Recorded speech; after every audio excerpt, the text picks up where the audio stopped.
thank you, Mariam, Mark, for inviting me to do this. Shazia, I just give you some experiences. I lived here for 51 years. I came as a 6-year-old and I went back as a 57-year-old. And so I can answer some of these because I've faced a lot of problems in Pakistan with setting up charities. But I didn't go there to set up a charity. I just went to Pakistan. I don't even know why. I still ask Allah subhanahu wa ta'ala how I ended up there.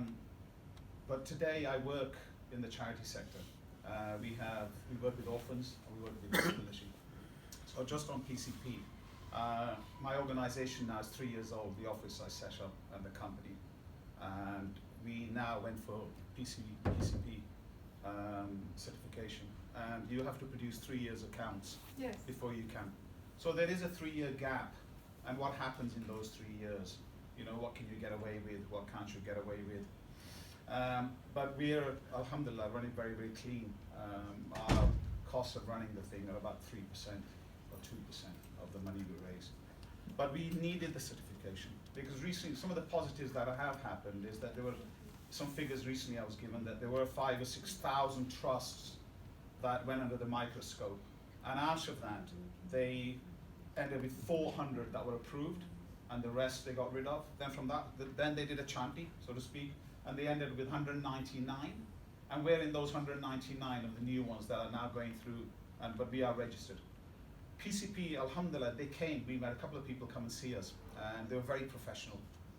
They'd been there for a few years, and alhamdulillah, we were very confident about everything we do, the figures, the banking. I run it very, very clean. And they actually didn't find, but they didn't tell us yet, we haven't got the approval, that they found anything wrong. But we did learn from them because they have seen hundreds of other organizations, and the value was, have you thought of this? Have you thought of that? Have you thought of this? And have you thought of that? So extremely valuable. But it's one organization and there's thousands and thousands and thousands of people working there. If you ask the government to do something, Imran Khan has to worry about electricity. He has to worry about water. I mean, we are very huge shortage of water. So, when is he going to think about disability and orphans and the underprivileged? Let me tell you about what we do. Orphans in Need, UK charity, 26,000 orphans around the world in 14 countries, working in Pakistan, huge issues about transparency. They had somebody on the ground they were sending the money to, but they never got the figures, they never got the numbers. So when I went back, I know them from London, they asked me to do this. So I opened a small office, and we have 1,100 orphans in Pakistan now.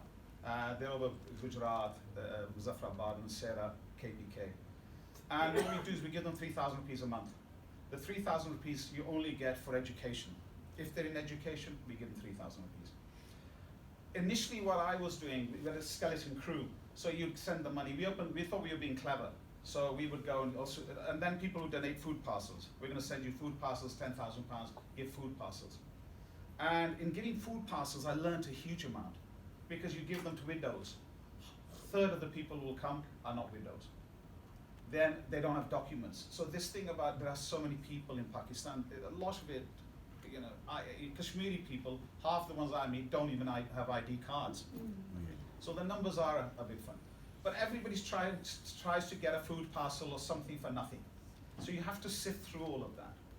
So what we do now is we've opened bank accounts for every child that we have in the mother's name or the grandparent if they're double orphans. The 3,000 rupees which you donate goes into the bank account of the mother. We've now set up monitoring because we found some children would drop out of school, we wouldn't know. So what we've done is we've employed one person in each area. So we have one in Mansehra, one in Rawalpindi, we have Gujarat.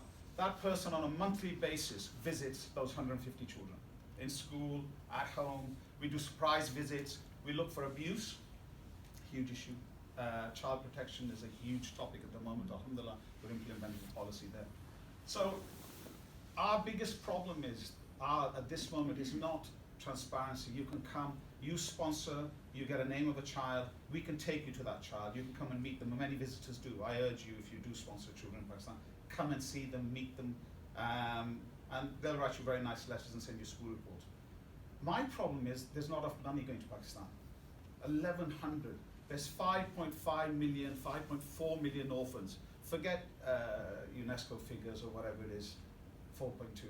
Because when we go out and we look, 30%, 25% people don't have ID cards. So they're under the radar. So the total charities, ourselves and all the other charities working in Pakistan, we don't sponsor more than 400,000 or 500,000 orphans. 5 million are not sponsored, and they're just surviving. So I'm urging Pakistanis, contrary to what I do for orphans in need, they'll probably shoot me if I stood here saying, I want you to sponsor Pakistani children. It's very nice, you give $500 million in England to charities and everywhere else, but sponsor Pakistani children. There's 5 million there, no one's sponsoring. And what we do is we do the due diligence, we'll give you all the facts, you'll get school reports, you can visit, and you can monitor now with technology how they're getting on as well. We also have medical care for them. So that's what my message was this trip. Second area is disability.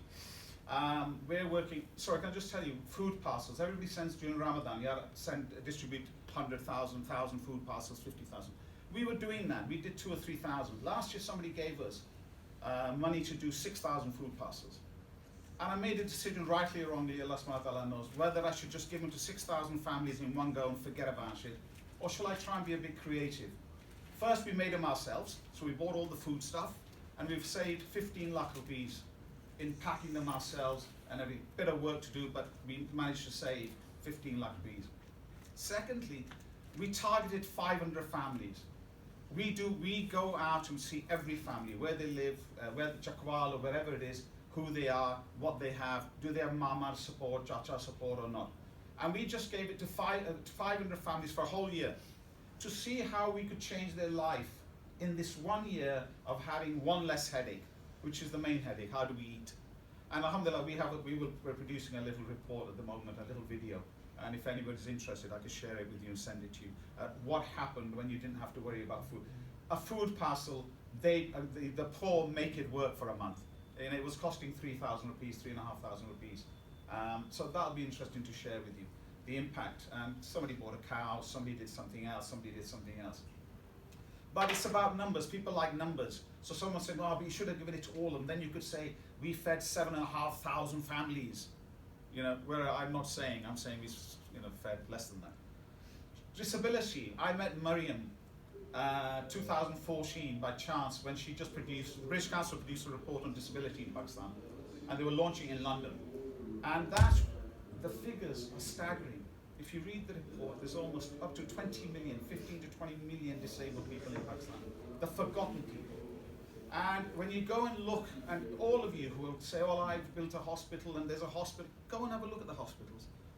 80%, 90% do not have disability on offer in the hospitals. It's the last thing. Second, taboo subject, we hide them in the other room, Dadi can't walk anymore, she sits on the manji all the time, and so on. But a huge drain on resource, because I think you've put some financial figures together as well. So we've just opened our first disability centre. We're registering the charity in England. I hope it doesn't take 2 years, so you can fast track it. But what we've done is, we've opened a centre in a part of Rawalpindi, and it's our first year. We've seen 4,000 or 5,000 patients. But in what I'm doing, there's micro thinking, and I was talking to a friend of mine today, and he's a thinker, alhamdulillah, and a doer, and he's the sort of person that think big and put things into place. I don't, I'm a soldier. We're on the ground. What impact can we make? So if you want to do something, you can sponsor just one school. There's a school I went to recently called Al-Fajr for street children, 200 children. It costs £1,000 to run a month. And you should meet the children. They're inspirational, they're smarter than our kids. And why do they go? And 1,000, he struggles every month for £1,000. So, if you want to do something and you've got friends and extended family, let's not send it to another mosque, and let's send it to our own grant, and they can put ACs and everything else, an empty mosque, or whatever. Sponsor that one school. So what I'm doing, and the message I'm trying to bring to you here, is that please do look at people who are, come and visit and see us. Thousands of UK people have gone and have come back frustrated, but there are hundreds working there. And they need help, and their biggest problem is funding from here. And we can't apply for funding. We're small organizations, we don't get it from wherever it arrives. Let me just say about disability. We opened this disability center. most of what you talk about and hear organizations say is output, output, output. You know, we give several hundred thousand, 700 million. Ours is about results. If I'll send you a video if anybody's interested, you should see that ours is fi sabilillah. If you can pay, it's 300 rupees. But we ask you to come every day. We've provided for you to come every day. So I can tell you in 3 or 4 months, people now walk, children now walk, Falaj patients, stroke patients now can go. One guy worked for Mizan Bank. He's back at work. So you can work, and I can do many of those centers, alhamdulillah. So it's about results. What did you do with that therapy or that center you opened? Not, oh, my output. I can tell you we saw 6,000 patients in this year. Doesn't mean we cured them. Doesn't mean, you know, you may have fed them, but reality is what? I wasn't coming to England. I followed Mariam when they put this together. And then something told me, go and talk to people. There are loads of people, like me and you, I was here. You know, I would give money to wherever it was in the world and send it a feel-good factor during Ramadan. I mean, let's get them loads of rewards. You get more outside Ramadan, I'm telling you. So I thought I'd come and tell people, look, it's easy, you can do it. A friend of mine who's become a very good friend, just went to Pakistan for the first time in February. And he was telling me, Saeed, I thought I'd be mugged, I'd get kidnapped, or these people will just... Many people think like that. It's not Islam. Loads of people think like that. So I'm here to tell you, come to Pakistan. See. Don't try and do the big thing. You'll die thinking of the big thing. Yeah, we'll do this, we'll start a strategy for Punjab, we'll go and see Imran Khan, we'll go. Come, I can give you hundreds of little projects. Sponsor them while you're thinking of the bigger thing.